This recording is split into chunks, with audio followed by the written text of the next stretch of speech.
お久しぶりです。ヒカルです。今は日本の実家にいます。動画の更新がかなり空いちゃって伝えたいことはたくさんあるんですけど、今回の動画では俺が日本に帰国した理由を話そうと思います。理由は大きく分けて2つあります。1つ目がトルコのチームと契約できなかったからです。2つ目はプロサッカー選手を目指し続けるためです。1つ目のトルコのチームと契約できなかったってことについて話していきます。まずはトルコでいくつかのチームに練習参加したりカップ戦に出させてもらったりしてたんですけど、どのチームとも契約できなかったです。契約できなかった理由はシンプルに俺の実力不足です。あと言い訳になっちゃうんですけど、トルコってかなり外国人枠が厳しいんですね。外国人がトルコでサッカーするためには1チーム2枠しかない外国人枠を外国人同士で争うことになるし、そもそもお金持ってるチームが少ないんで外国人を取らないっていうチームもあるんですね。外国人登録料がトルコ人登録料と比べてめっちゃ高いんで、お金のあるチームじゃないと外国人を登録させないですね。1チーム契約寸前まで移籍寸前まで行ったチームがあったんですね。実際移籍とか契約に必要な資料を、ビザとか、文章とかいろいろ俺も用意しました。オーナーとか監督と話し合いも結構進んでましたけど、そのチームが外国人を取るのは初めてで、そういった外国人の移籍手続きに慣れてなかったとか、その時たまたまトルコで大地震が起こって国内がかなり混乱しちゃって、そういうバタバタで移籍とか契約の手続きが間に合わなかったんですね。そもそも海外移籍の手続きってめっちゃ大変なんですよ。手続きを簡単に話すと、トルコのチームからトルコサッカー協会に連絡して、トルコサッカー協会に日本サ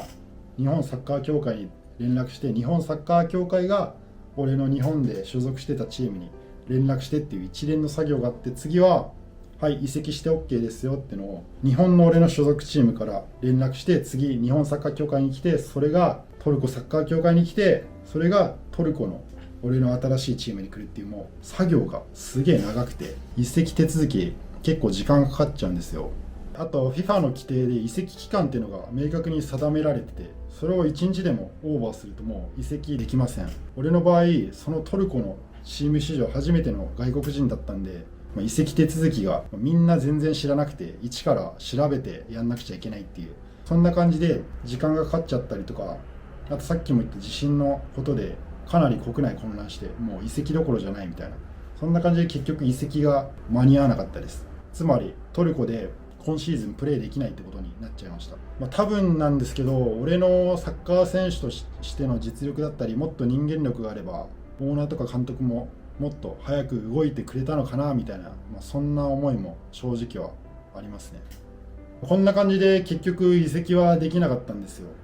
ただそのチームからは今シーズン練習来ても全然いいよ、ウェルカムだって言ってくれたりとか、リーグ戦とは別に登録不要で出れるカップ戦とかもあるんで、そういうのなら参加していいよとは言われてたんですけど、やっぱカップ戦よりリーグ戦の方が圧倒的に多くて、自分としてはそういうリーグ戦に出る中でコンスタントにたくさんの試合に出る中で自分の実力を高めていきたい、実戦経験をもっと積んでいきたいっていう思いもあったんですね。そういう思いの中で自分も結構悩んでいて、トルコでこのままリーグ戦に出れないままワンシーズン待つよりは日本に帰ってリーグ戦に出て実戦経験積んで、また再度海外挑戦する方がいいと思って今回帰国に至りました。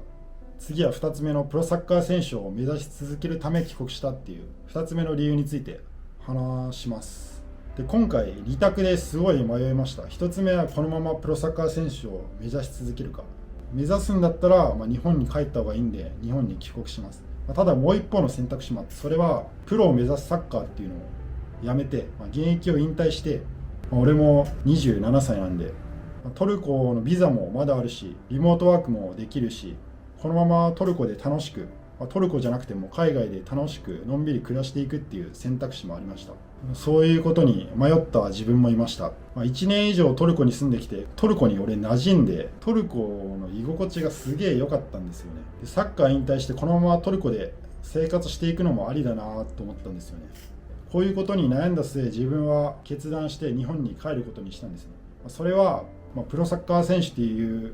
夢を諦めきれないっていうことで、あと海外でのんびり暮らすっていうのはいつでもできるけど、サッカーを本気でやるのは今しかできないかなっていう、現役選手としてプロを目指すっていう活動は体が動く今のうちしかできないと思ったからです。こんな感じで日本に帰国しました。で、あとそもそもどんだけ YouTube 更新してなかったんだとか思われると思うんですけど、俺自身結構気持ちが落ちてて更新する気にならなかったんですね。YouTube もそうだし SNS もそうだし、トルコで契約できなかったり、移籍できなかったり、それですごい気持ちが落ちました。俺はトルコでプロになるためにトルコに行ったのに、結局目標達成できず日本に帰ってくることがなんかすごい負け犬のような、自分で自分を責めてしまって自分にすごい自信がなくなっちゃって、そんな感じで結構絶望しちゃって、 YouTube も SNS もそういう発信活動をやる気にならなかったし、ちょっと誰にも会いたくなかったんですね。